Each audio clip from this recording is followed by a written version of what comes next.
revelación, escritura e inspiración. A veces estos términos, sobre todo revelación e inspiración, se utilizan de manera intercambiable, pero aunque están relacionados entre sí, son diferentes. Revelación tiene que ver con cómo Dios se da a conocer al ser humano, cómo es que Él se autorrevela. Esto quiere decir que Él quiere que el ser humano le conozca, Él quiere darse a conocer y por lo tanto se manifiesta, se revela de cierta manera. La revelación puede entenderse de dos maneras: que Dios se da a conocer a partir o a través de la naturaleza, ¿no? Es decir, la misma creación revela el poder de Dios, el que Él es un creador, ¿sí? Y esta es la revelación, se conoce como general o natural. Tenemos testimonio de ello, sobre todo en el Salterio,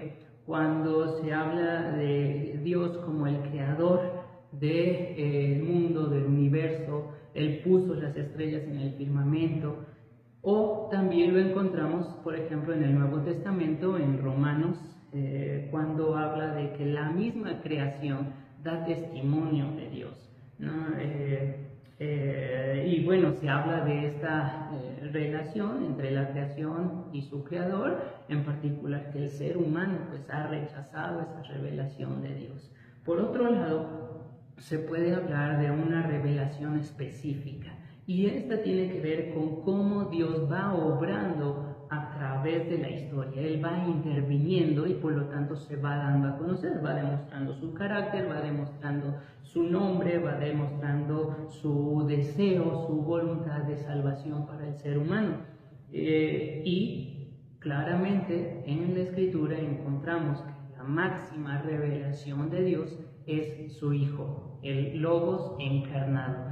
Y esto es importante porque a veces se entiende como revelación la Escritura, cuando no es así, ¿sí? La revelación de Dios es Jesucristo. Sobre todo un pasaje importante para destacarlo es Juan 1:18, que nos habla del Hijo de Dios, de Jesucristo, como el Logos. Dice que está, dice, el unigénito Dios que está en el seno del Padre, y eso nos habla de esa relación estrecha, íntima, de Jesús o de Logos preencarnado y el Padre, y dice, Él le ha dado a conocer, Él lo ha revelado. Y entonces en Hebreos, por ejemplo, en el capítulo 1 también encontramos que Dios nos habló muchas veces, de muchas maneras, tiempos antiguos, por los profetas, pero en estos tiempos escatológicos, en estos últimos tiempos, nos ha hablado por su Hijo. Jesucristo es la máxima revelación de Dios. Jesucristo es la revelación de Dios. Entonces, la Escritura es el registro de esa revelación de Dios. Ahora, ¿qué pasa con la inspiración? La inspiración es la obra divina en los escritores que registran esa revelación.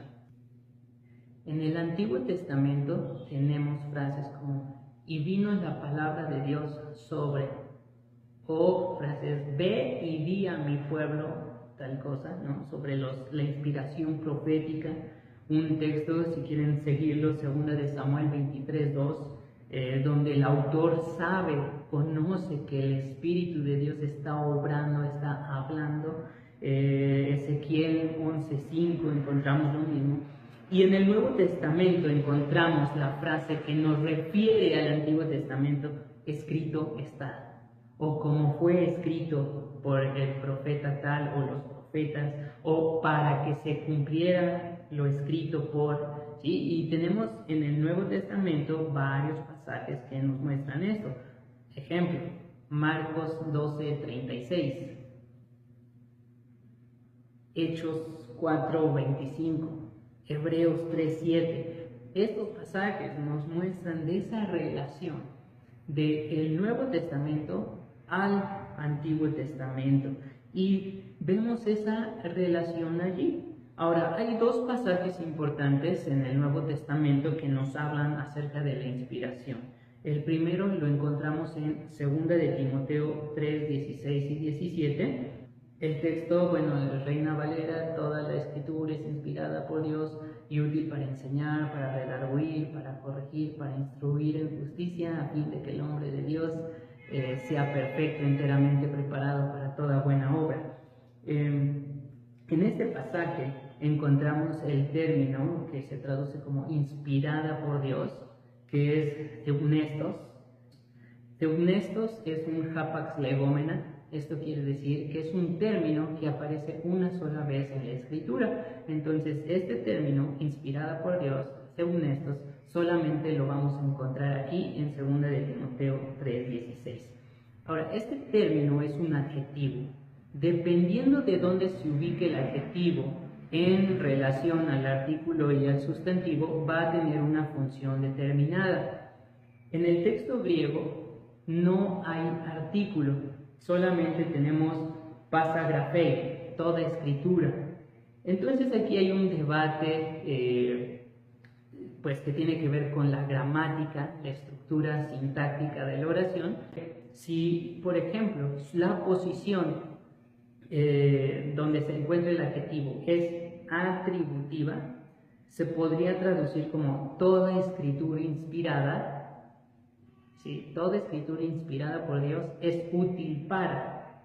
Por otro lado, si la posición del adjetivo se considera como predicativa, tenemos, tal y como lo hacen las demás traducciones de la Biblia, la escritura, toda la escritura es inspirada. ¿Sí? Aquí el término, el adjetivo Theopnestos, está funcionando como predicado.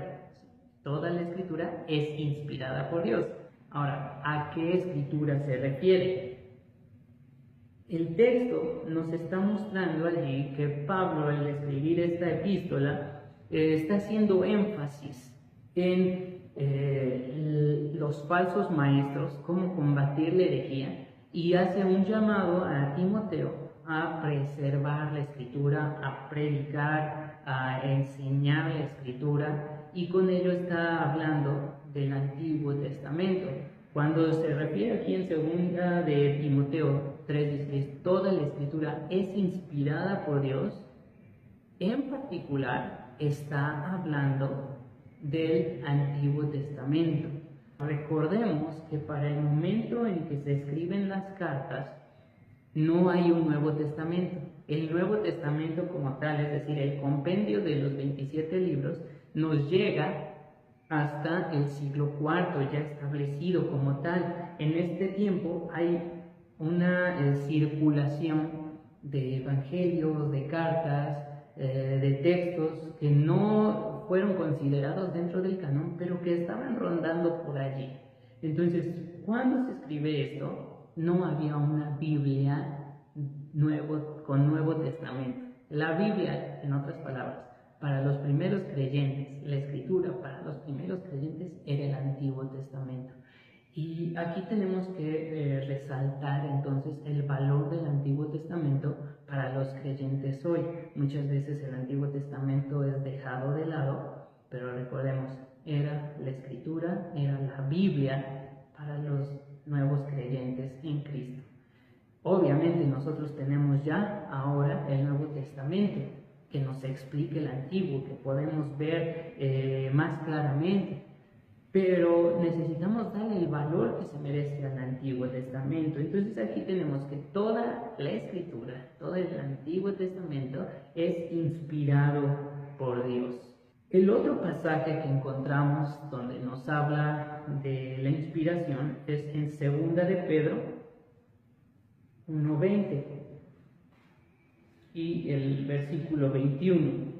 Dice así: esto primero conociendo primero esto, que toda la profecía de la Escritura, del propio análisis o interpretación no es, ¿sí? El Reina Valera lo traduce como no es de interpretación privada, y aquí ojo con esas interpretaciones donde, o que se expresan en, bueno, para mí es tal cosa, ¿no? O esa práctica muy difundida que enseña a los hermanos, bueno, tú lee tu Biblia y ve qué es lo que Dios dice para ti, ¿no? Y si ciertamente hay una subjetividad en toda la cuestión de la lectura de la Biblia y hay una cuestión personal, pero ojo con el formarnos ideas, teología, doctrina extraña por nosotros mismos, ¿no? A esto se refiere, no es de interpretación privada, no es de análisis